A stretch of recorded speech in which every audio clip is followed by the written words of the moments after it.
pour clore cette seconde partie, un participant a répondu à la question d'idées en termes d'entrepreneuriat local.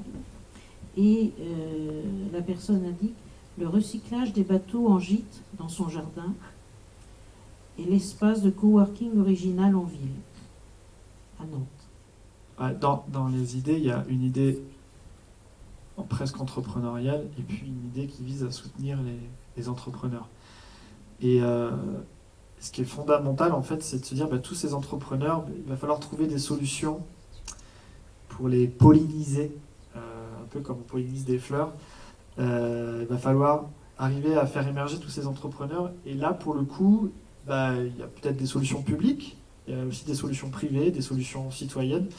Et donc là, je vais vous présenter des exemples français, des exemples internationaux, une fois de plus, qui me paraissent impactants, c'est-à-dire, tout comme les exemples entrepreneuriaux, je ne l'ai pas précisé, mais c'est des exemples qui me paraissent impactants, pas simplement sympas, qui peuvent avoir un vrai impact sur l'économie locale. Voilà, là, l'idée, c'est 10 idées pour soutenir les entrepreneurs de territoire. Et peut-être que dans ces 10 idées, c'est de se dire, voilà, on peut attendre de la sphère publique ou nous-mêmes, on peut devenir des acteurs qui aidons les entrepreneurs. Le premier exemple, c'est celui des incubateurs. Alors des incubateurs sectoriels, des incubateurs thématiques. Pour rebondir sur la vraie question alimentaire qui a été pas mal discutée ce soir, un exemple qui est très intéressant, c'est celui des incubateurs de start-up alimentaires. On parle de Food Lab pour agriculteurs, pour cuisiniers, pour tous les habitants. Ça peut prendre deux formes. Par exemple, donc des incubateurs de start-up alimentaires. Donc là, c'est l'exemple de Foodwork, toujours à Brooklyn, qui est un incubateur public qui est géré de façon privée et qui offre pour $200 par mois la possibilité d'accéder 24 heures sur 24, 7 jours sur 7 à un laboratoire, à une cuisine, et de créer ses propres produits alimentaires avec des partenariats signés avec des distributeurs locaux qui permet, et moi je l'ai vu de mes propres yeux, en 24 heures d'avoir des produits en magasin. Il y a des gens qui sont arrivés et qui 24 heures après arrivaient à avoir des produits en magasin et de les tester. Donc c'est dans un quartier qui est assez difficile et en fait Foodworks a aujourd'hui 150 ou 200 résidents, c'est beaucoup, et permet de faire émerger des dizaines de startups très connues aujourd'hui aux États-Unis qui produisent tout un tas de choses, pas forcément toujours light, c'est genre des bonnes glaces ou des snacks, très américains donc, mais en tout cas ce sont des choses assez intéressantes et qui, à la base, après ils ont pris de l'ampleur aux États-Unis, voire à l'international, mais ce sont beaucoup de startups qui ont commencé à fournir le marché local, et c'est un exemple assez intéressant. Après, il peut y avoir des Food Labs dans une tradition peut-être un peu plus française, à disposition des agriculteurs, donc des lieux mutualisés avec des produits de transformation, des produits pour emballer, pour étiqueter, voire même envisager une marque commune. Donc ça, ce sont des projets qui aujourd'hui n'existent pas forcément beaucoup, mais qui sont, je sais, en réflexion dans beaucoup de territoires. Chaque fois qu'on parle de Food Lab à des élus, c'est toujours, effectivement, c'est ça qu'il faut qu'on fasse pour soutenir nos agriculteurs. En tout cas, proposer un espace partagé, parce que tout à l'heure, je présentais l'exemple des artisans pastiers ou des éleveurs qui font eux-mêmes leur yaourt.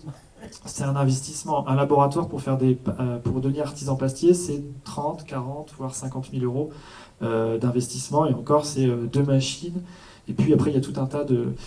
Donc après, ce qui est assez intéressant, c'est un espace partagé pour permettre la transformation quand on a les ressources agricoles locales. Et ça, c'est vraiment l'enjeu de la transformation.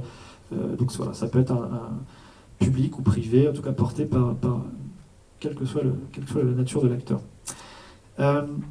Depuis une dizaine d'années, il y a une tendance qui émerge, c'est celle du do it yourself. En fait, c'est une tendance qui existe depuis en réalité 200 ans, en contestation de la révolution industrielle. Il y a toujours eu les mouvements du do it yourself. Ça a toujours existé et ça prend forme depuis une dizaine d'années sur le format des Fab Labs, des milieux de fabrication. Ces Fab Labs sont souvent associatifs, sont souvent des lieux un petit peu où bidouille ou qui sont ouverts au public et qui sont hyper intéressants en tant que laboratoire du changement social, mais ne sont pas forcément des lieux qui permettent de soutenir les entrepreneurs. Et pour répondre à cette demande-là, émergent depuis quelques années des Fab Labs professionnels, encore une fois poussés par des acteurs privés ou des acteurs publics, qui visent à permettre aux entrepreneurs de faire du prototypage, de la mise en place de petites séries. Vous aviez par exemple à Paris le plus grand Fab Lab européen qui s'appelle Usine.io, qui permet à des entrepreneurs de se lancer et d'avoir accès à des machines, du design, des services, etc. Ces Fab Labs professionnels, c'est ce qu'on trouve aujourd'hui par exemple aussi aux États-Unis et dans certains Fab Labs français où il y a une offre qui n'est pas seulement pour les makers un peu amateurs, mais qui est de plus en plus ouverte aux professionnels, aux entrepreneurs. Donc après, on peut aussi avoir un Fab Lab multiple qui peut être ouvert à tous ceux qui veulent bricoler sur le territoire, qui peut être ouvert aux enfants, qui peut être ouvert aux écoles, et aussi aux entrepreneurs pour leur permettre de tester une offre. Dans cette logique du faire local, il y a un exemple que j'aime beaucoup, c'est celui de Knoxville. Donc c'est une petite ville du Tennessee. Et son maire a décidé d'en faire The Maker City, la ville qui est productive, la ville qui fabrique. Et sa première mesure a été de créer un conseil de la fabrication locale. Donc un conseil de la fabrication locale qui est directement lié au maire, d'une quinzaine de personnes, qui est représenté au conseil municipal, qui donc a un rôle très très important, un peu un conseil du développement, mais uniquement sur la fabrication locale, et donc qui a un droit de regard et un droit de participation au débat local sur comment on utilise le foncier pour les producteurs locaux, comment tout ce qui est imaginé dans la ville pour la production locale. Voilà, à chaque fois qu'il y a un plan d'urbanisme, à chaque fois qu'il y a une décision, elle est toujours regardée avec un regard fabrication locale. Et ce conseil de la fabrication locale organise chaque année un événement, fait des formations pour les entrepreneurs, a un guichet unique de la micro-fabrication locale, a une boutique, a une marque locale, organise des événements et des formations avec Etsy. Je ne sais pas si vous connaissez la plateforme, la place de marché internationale qui permet d'accéder à des produits faits main artisanaux dans le monde entier. Avec ce mouvement-là, ils arrivent à créer des partenariats et aider les producteurs locaux à accéder aussi à une demande qui va au-delà du local. Et c'est vraiment un exemple très intéressant de la façon de mettre du local dans la politique publique locale. Quelque chose qui est peut-être un peu plus dans l'air du temps, mais ce sont les plateformes web qui visent à donner de la visibilité et mettre en relation les consommateurs et les producteurs locaux. Ça paraît assez bête de dire ça, mais ça n'existe pas forcément. Et ça n'existe pas forcément sous l'angle de la production locale. Donc là, c'est MakeWorks, qui est une plateforme qui existe dans les pays britanniques notamment, et qui vise vraiment, avec une plateforme web super intéressante, d'accéder à un descriptif de tous les producteurs locaux. Donc ça, c'est quelque chose qui est assez intéressant. Alors ça peut être fait à une maille micro-locale, Knoxville l'a fait, et ça peut être fait aussi envisager une maille un peu plus importante, régionale ou autre. Donc pour répondre effectivement à la demande, la réflexion de tiers-lieux, de coworking, ça c'est assez intéressant, non pas pour surfer sur la vague des tiers-lieux ou des coworking,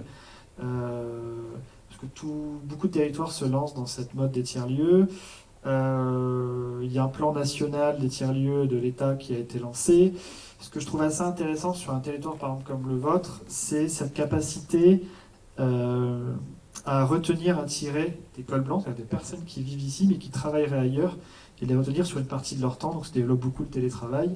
Donc des personnes qui vont travailler ailleurs et qui pourraient trouver un lieu pour se poser en dehors de chez eux, sachant que le télétravail n'est pas toujours évident à domicile. Et ces coworking un petit peu qui visent à attirer des cols blancs, c'est-à-dire des personnes qui résident et se développent beaucoup. même dans des territoires qui sont assez lointains. Nous, on accompagne des territoires de montagne qui développent des espaces de coworking pour permettre aux personnes d'arriver le jeudi ou le vendredi sur des maisons secondaires ou s'ils sont là en week-end, et puis de rester sur le territoire. Donc voilà, ça c'est quelque chose qui est assez intéressant sur, on parlait des flux tout à l'heure, des flux résidentiels. Voilà, c'est essayer de garder un petit peu plus sur le territoire ces personnes-là, permettre aussi d'avoir des espaces hybrides. On peut très bien travailler sur le coworking et Fab Lab, ce que font beaucoup d'espaces en France pour permettre à ces entrepreneurs d'avoir un espace pour s'exprimer. Une démarche qui est très intéressante pour stimuler l'entrepreneuriat de territoire, c'est la démarche start-up de territoire.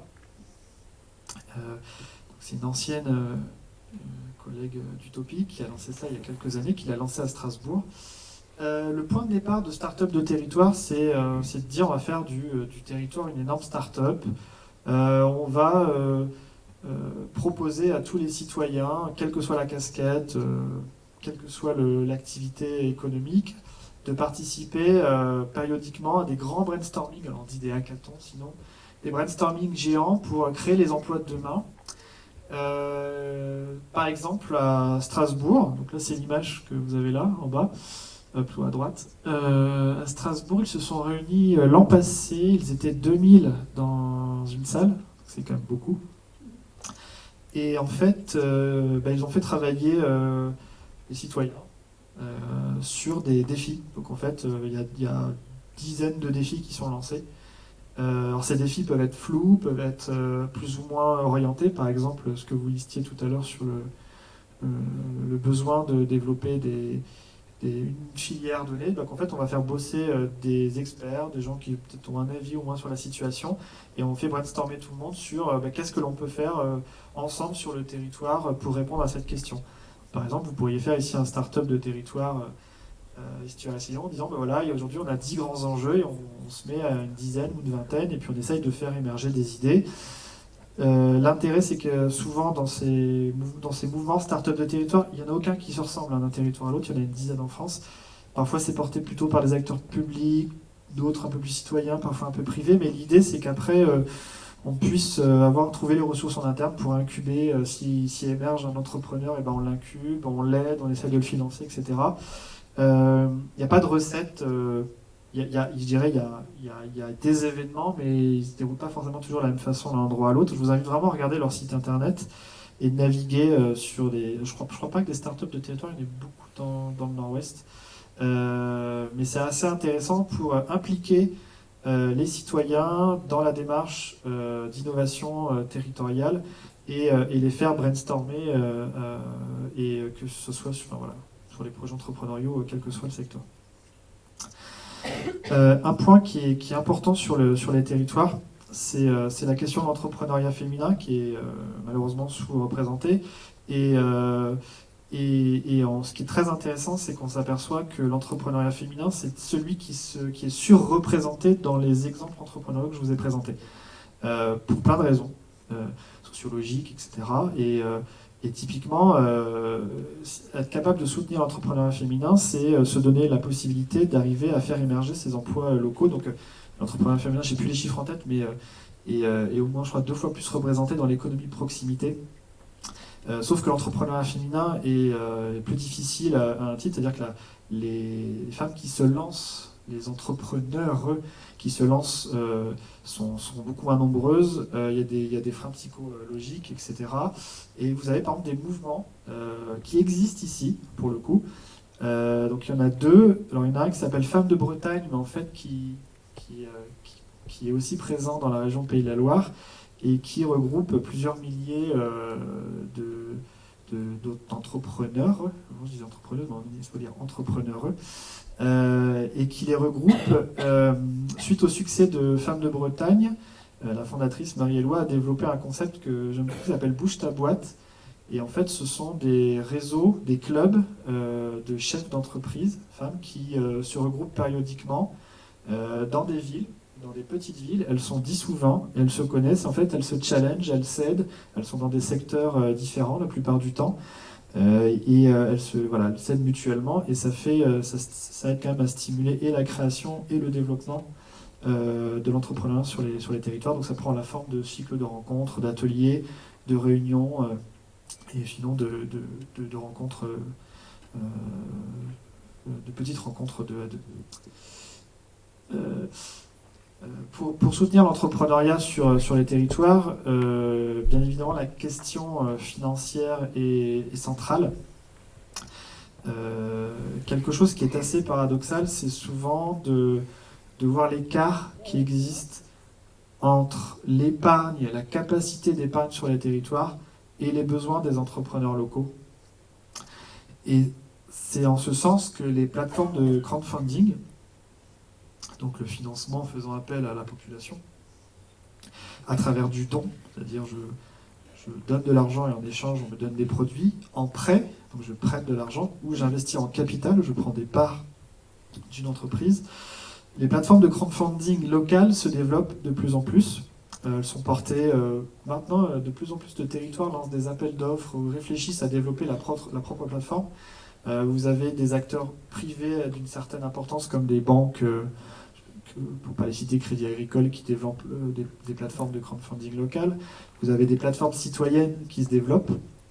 Bref, il existe de plus en plus de plateformes de crowdfunding qui visent à faire en sorte que l'épargne des habitants aille véritablement et directement et répondent vraiment aux besoins des entrepreneurs locaux.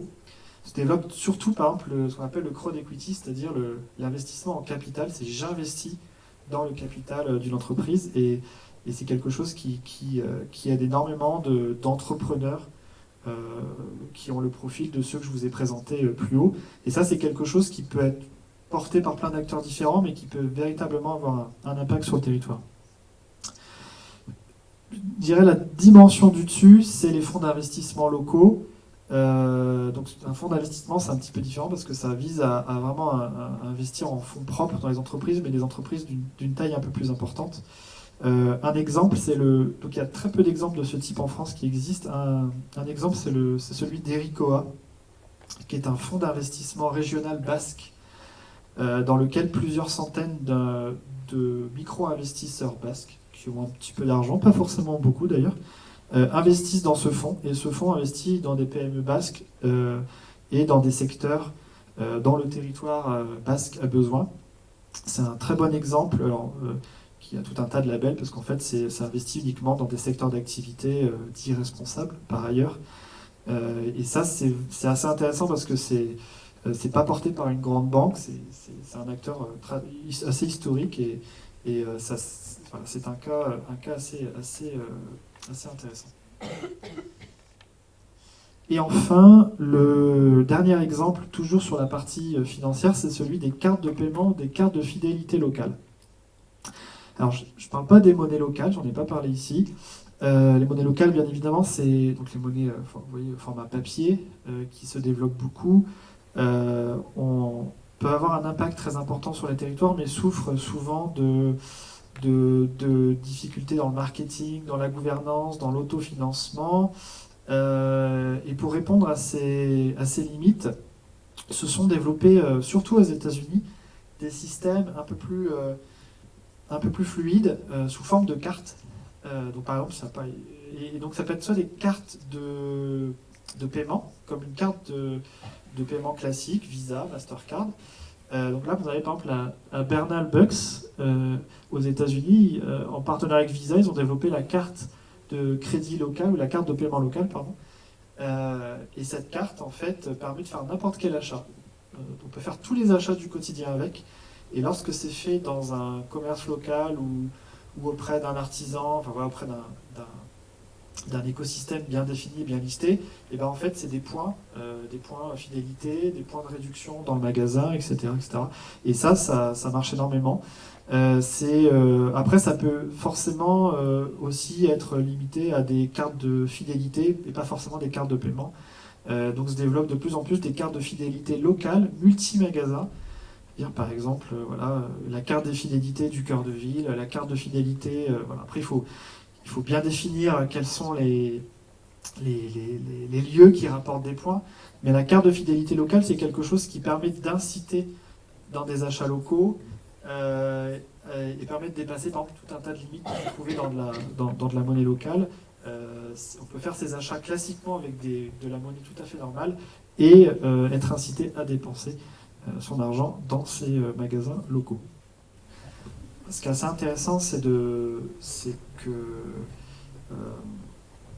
sur le réenracinement de l'économie locale, ça peut être porté par n'importe quel type d'acteur économique, je le disais tout à l'heure, public, privé. La question, c'est d'arriver collectivement à faire émerger ces entrepreneurs et de les aider. Et voilà, donc l'intérêt, je pense, d'un conseil de développement, c'est aussi de se poser la question de comment collectivement on peut être entrepreneur, on peut les aider, on peut créer des formats d'entreprise tout à fait différents, parce que j'en ai pas parlé, mais ce sont des gouvernances souvent très différentes, des coopératives par exemple. Voilà, de réfléchir collectivement à faire naître ces projets. Et voilà, dans les exemples que j'ai montrés à la fin, je pense qu'il y a des mouvements qui me sembleraient être une première étape. Je parle de start-up de territoire. En tout cas, insuffler en fait cette dynamique du réenracinement sur votre territoire. Je pense que ce sont des mouvements qui pourraient aider en tout cas le territoire à travailler, à commencer à travailler sur ces questions et à faire... Enfin, moi, je crois beaucoup à la créativité collective, donc je pense qu'il y a peut-être quelque chose à faire dans ce sens-là. Voilà, je vous remercie.